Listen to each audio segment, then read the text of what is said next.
Hello అందరికీ అందరూ ఎలా ఉన్నారు బాగున్నారా? నేనైతే చాలా బాగున్నాను. Welcome back to my channel vlogs.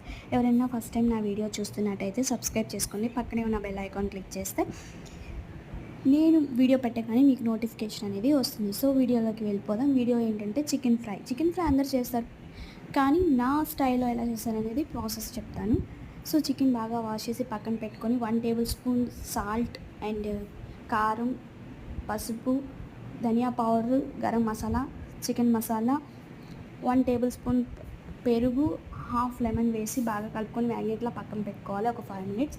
ఈ లోపల బాండిల్ పెట్టి బాండిల్లో ఆయిల్ వేసాక ఆయిల్ హీట్ అయ్యాక అల్లం వెల్లుల్లి పేస్ట్ వేయాలి. అల్లం వెల్లుల్లి పేస్ట్ ఏంటంటే మేము దాంట్లోనే టమాటా ఎర్రగడ్డ వేసాము, అందుకే మీకు టమాటా ఎర్రగడ్డ చెప్పలేదు ఇక్కడ. అల్లం వెల్లుల్లి పేస్ట్లోనే వేసాము. సో దాంట్లో ఉప్పు, కారం, పసుపు, ధనియా powder, pepper powder, garam masala, chicken masala వేసి బాగా కలుపుకోవాలి. కలుపుకున్న తర్వాత కొత్తిమీర, పుదీనా వేసి కలుపుకోవాలి. కలుపుకున్న తర్వాత మనం ఇందాక మ్యాగ్నేట్ చేసిన చికెన్ వేసి మూత పెట్టాక ఆవిరికి ఏమంటుందంటే చికెన్ బాగా ఉడుకుతుంది.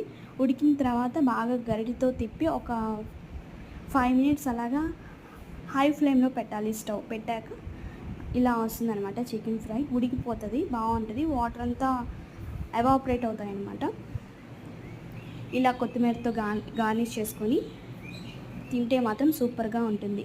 వీడియో నచ్చితే లైక్ చేయండి, షేర్ చేయండి, ట్రై చేసి కామెంట్ చేసేయండి. Bye bye.